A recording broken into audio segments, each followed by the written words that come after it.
Rule number 9 is that there should be logical layer independence और logical data independence. इसको अमूमन हम ये कहते हैं कि बिजनेस लॉजिक इंडिपेंडेंस. इससे मुराद ये है कि जो भी हम बिजनेस लॉजिक लिख रहे हैं, जो भी बिजनेस रूल्स लिख रहे हैं, जो कि हमारी रिक्वायरमेंट्स बेसिकली ड्राइव कर रही है, तो जो भी हम बिजनेस रूल लिखेंगे, it will have no impact या it should not receive any impact इधर फ्रॉम यूजर व्यू, जो जो फ्रंट एंड है बेसिकली, और फ्रॉम डेटाबेस लेयर, जो कि हमने अभी डिस्कस किया है. तो इससे मुराद ये है कि डेटाबेस का स्ट्रक्चर है वो जो मर्जी हो डाटा लेयर के ऊपर, हमने जो बिजनेस लॉजिक लिखनी है, यानी जो भी हमने लॉजिकल डिसीजंस करने हैं, इससे मुराद ये है कि मैंने फॉर एग्जांपल लॉजिक ये लिखनी है कि मुझे डेटाबेस में से वो रोज फेच करके दो जो किसी एक पर्टिकुलर यूजर की हैं. फॉर एग्जांपल अली एक यूजर है और लॉजिक हमने ये लिखनी है कि डेटाबेस के अंदर फॉर एग्जांपल 1000 रोज पड़ी हुई हैं और उन 1000 रोज में से सिर्फ 100 रोज ऐसी हैं जो कि अली की हैं. तो ये लॉजिकल लेयर का काम है कि वो ऐसा ऐसा कोड लिखे, ऐसी लॉजिक लिखे जो जिसके थ्रू मैं सिर्फ उन 100 रोज को फेच कर सकूं जो कि अली को बिलोंग करती हैं.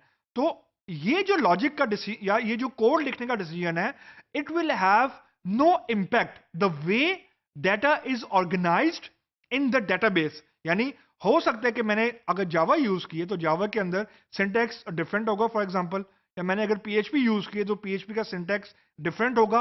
Whatsoever programming language I have stored, I have the full luxury to write the programming code independent of the way it is being stored in database. For example, Oracle हम use कर रहे थे तो it will have no impact कि Oracle के लिए मैं specific code लिखूं या MySQL के लिए स्पेसिफिक कोड लिखूं, it should not have any dependency, क्योंकि बेसिकली आपने रिक्वेस्ट आपने भेजनी है डेटाबेस लेयर को कि अली का मुझे रिकॉर्ड व्यू कर दें या रिप्लाई कर दें, तो डेटाबेस लेयर ने बेसिकली अली के रिकॉर्ड रिटर्न कर देने हैं बिजनेस लॉजिक लेयर को.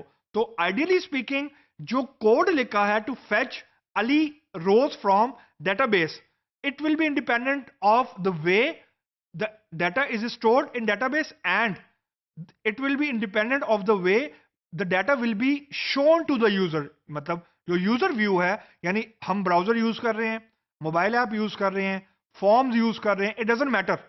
ये काम यूजर लेयर का है कि उसने आउटपुट कैसे दिखानी है यूजर को, और ये काम स्टोरेज का जो काम है वो डाटा लेयर का काम है. तो जितनी भी लॉजिकल डिसीजंस हैं या बिजनेस रूल्स के डिसीजंस हैं, they will be done independent of the database storage and user view. Now just to give you an small example जो स्क्रीन के ऊपर आपको नजर आ रही है. फॉर एग्जांपल जो हमारा टेबल है, there is basically an employee table, और इस टेबल के अंदर 3 कॉलम हैं, एक आईडी है, एक नेम है, एक डीओबी है. डीओबी से मुराद डेट ऑफ बर्थ है. यानी एक हमने टेबल बनाया, उसमें 3 कॉलम हमने क्रिएट कर दिए, ID, name and date of birth.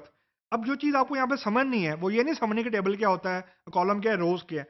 वो ये समझनी है कि जो एप्लीकेशन प्रोग्राम है, यानी बिजनेस लॉजिक का जो प्रोग्राम है, जो बिजनेस लेयर है, उसने बेसिकली डेटाबेस के टेबल को एक्सेस किया है इन दिस ऑर्डर. यानी उसने नेम का कॉलम पहले फेच किया, आईडी का कॉलम नंबर 2 पे फेच किया, और डेट ऑफ बर्थ का कॉलम है उसने नंबर 3 पे फेच किया.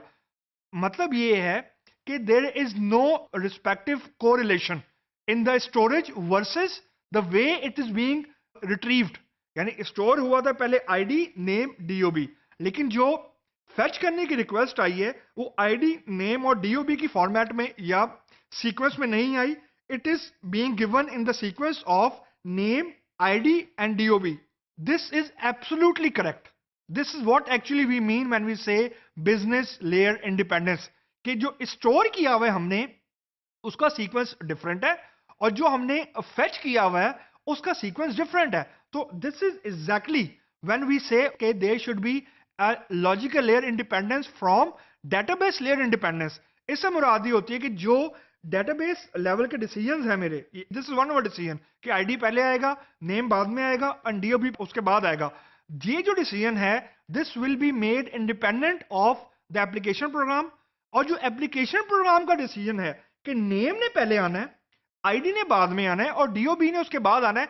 This is independent of the way the data is created, I mean structure is created and the way data is stored. तो ये दो डिफरेंट डिसीजंस हैं, लेकिन अंडरलाइन जो टेबल है वो सेम है. तो हो सकता है जो एप्लीकेशन प्रोग्रामर है उसने अपनी बिजनेस लॉजिक ऐसे लिखी हो कि उसको नेम उसको पहले चाहिए, आईडी बाद में चाहिए और डीओबी सबसे एंड में चाहिए. We don't care. This is the beauty of 3 tier architecture के application programmer and database programmer, they can work on the same source of data but with different logic and but with different design or decision. And this is one of a very simple but very useful example. जब एक ही database के ऊपर multiple developers काम कर रहे होते हैं, तो this is a very common scenario जो कि अमूमन multiple developers को face होता है. And this is a very practical scenario. देखने में बहुत सिंपल लग रहा है, but this will happen when you will actually do the coding.